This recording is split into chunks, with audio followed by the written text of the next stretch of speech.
Half the food that is grown or produced on this planet is wasted. It doesn't even make it to our tables.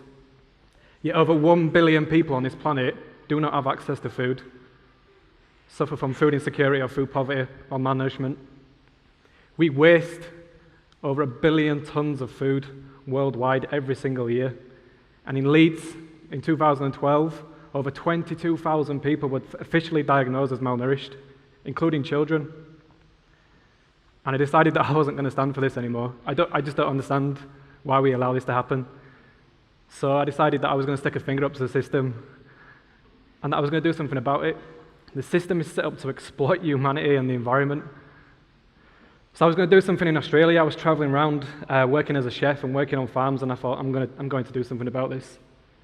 And one of the team leaders that was working on a farm with said to me, you can't change the world unless you change the hometown first. And so then that's when I realized I had to come back home to Leeds. So I came home and I created a company. It's not a charity, it's a company called the Real Junk Food Project. And we said that we were going to take this food and then we were going to allow people to eat it. The most productive way of transferring the energy from the food is by feeding people, not bins. And then a week after creating the company, we opened this. This is the UK's first pay-as-you-feel cafe that uses only intercepted waste surplus food. And pay-as-you-feel, it's not about getting a free meal or getting some free food. It's about valuing people and the food, the resources, time, energy that goes into creating this, and giving back what you feel it's worth. And I'd seen this concept being successful around the world, especially in Australia. Shanaka and his team at Lentil As Anything, they'd done it really, really well. But we decided that we were going to evolve the concept. And we were going to allow people to pay whatever they wanted. So we literally have people come into the cafes and give them back anything they want, their time, their energy, their skills, financial donations if they wish. We've got people washing the windows. We've got people washing up, sweeping the floor. We've had people rewiring the electrics, somebody that could afford to pay, but instead they rewired the electrics in the cafe for us. So that means the business didn't have to incur a cost. They could have quite easily paid money, but to us, we didn't have to find that money from anywhere. But it was more valuable to us for them to do that rather than actually giving us the money. So we intercept food from anywhere and everywhere. We get food out of supermarket bins. We get food from allotments, food banks, town markets, you name it, anywhere and everywhere. People ring me up and email me all the time saying, can you come and collect food? We always say yes. We use our own judgment. As human beings, we have the power to know whether this food is fit for us or not. What's the first thing everybody does when they think the milk is off? They go to the fridge and they smell it. But yet we don't apply this same concept to all food. We are manipulated by these expiration dates. Supermarkets know it's a very, very powerful tool for us to just see this date, throw this produce in the bin, and then go back and consume again. But this food is still perfectly edible. There's nothing wrong with it. I'll show you some interceptions. 15,000 cupcakes. Yeah, that's my co-director, Sam. He wasn't very happy about it either. We got asked by BBC Children in Need to go down and basically clear up their mess. They were doing something, a world record attempt for the longest line of cupcakes. And they said, no other third sector organisation or charity would go down and clean up this mess. And they asked the Real Junk Food Project to go down. So I travelled down in my van to Gloucestershire Airport and witnessed this atrocity. They didn't even want to get me on radio. They was like, don't allow him to get on radio and speak his mind. And I stood there and I was like, I don't see cupcakes, I see flour, I see sugar, I see eggs, I see labour, I see water and resources gone into this just to be wasted. If we wasn't there, that would all gone in the bin. So afterwards, we packed up the van. I stopped some in Bristol, I stopped in Birmingham and dropped them off. Within 24 hours, then all them cupcakes were gone. I fed them to people instead of feeding them to bins.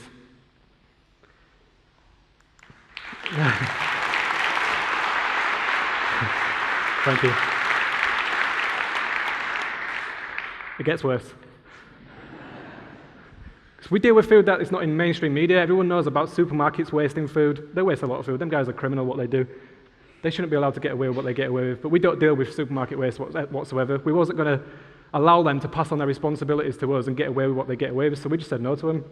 But we deal with a lot of food waste, which no one even hears about. Food banks are the worst. A lot of people think that food banks do a lot of good, and they do socially, but environmentally, they waste a lot of food. Their internal policies only allow them to keep food for certain periods of time, even if it's within date. And then every week they come down to their cafe and they give me food. A couple of weeks ago, they turned up with 71 kilo bags of sugar. And I just turned around and went, why don't you just feed this to people? Why are you giving it to me? Well, we can't because we've had it for longer than 3 months. But it's okay for me to feed it to the general public, but it's not okay for them to do it. This is what baffles me. 610 kilos of chocolate, 6,100 chocolate bars. A company in Leeds contacted us and said, the date on these, 24th of July 2014, they've gone past its best before. They was going to give these to intoxicated students during Freshers Week in September in Leeds. But they'd already expired. So instead, they give them to us to feed to the general public. We're still eating them now. There's still bars of chocolate in the cafe now. And it's 7-8 months later. But there wasn't fit enough for students during that period of time. We laugh, but this would have gone to landfill, this would have gone to waste. Think of all the energy and time and resources that's gone into making this food. The system is completely corrupt. So the pay-as-you-feel concept has been incredibly powerful for us. We've had a guy who walked into our cafe and he said to me, he had no money, no electricity and no food. And he lives in a high-rise flat just opposite the cafe, and he was on the verge of suicide. He was potentially going to end his life. And he came into the cafe by mistake and just stumbled up on us, and we gave him some food and sent him on his way. He's still with us now. I saw him a couple of days ago, and he tells people that this concept saved his life. If it wasn't because of us being there, he would have ended his life. And I'm going to imagine there's so many people in the same situation that are suffering because of this corrupt, greedy, evil system that we all abide by. So in our first year, we opened December 2013. In the first year, we took 23 tons of food we stopped from going to waste. We fed over 10,000 people in that small cafe, only 26 people at a time. We made over 12,000 meals. And we said, we had something powerful here. We knew we had something incredibly powerful, but how were we going to spread it around the world? We didn't want to franchise it. We didn't want to become the McDonald's of food waste. So we said, how are we going to do this? Who on earth is going to be crazy enough to come and do what we do? I just had a baby boy, as you can hear, Joshua, and some of my co-directors were in their final year at university, and some of my other directors had children and full-time jobs, and we were giving all of our time and all of our energy to do this completely altruistically. We've never, ever taken any money out of this whatsoever, and we just do this because it's the right thing to do. And we said, how are we going to let this happen? So we was advised to let it happen organically, and in 13 months of being open, we've had hundreds of inquiries from all over the world. Potentially, there's 110 new cafes about to open. We have between 25 and 30 cafes around the world right now.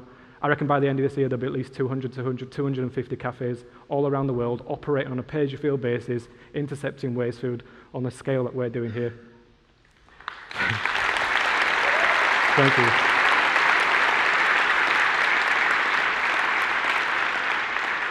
Thank you. But the thing is, we don't want to be doing this.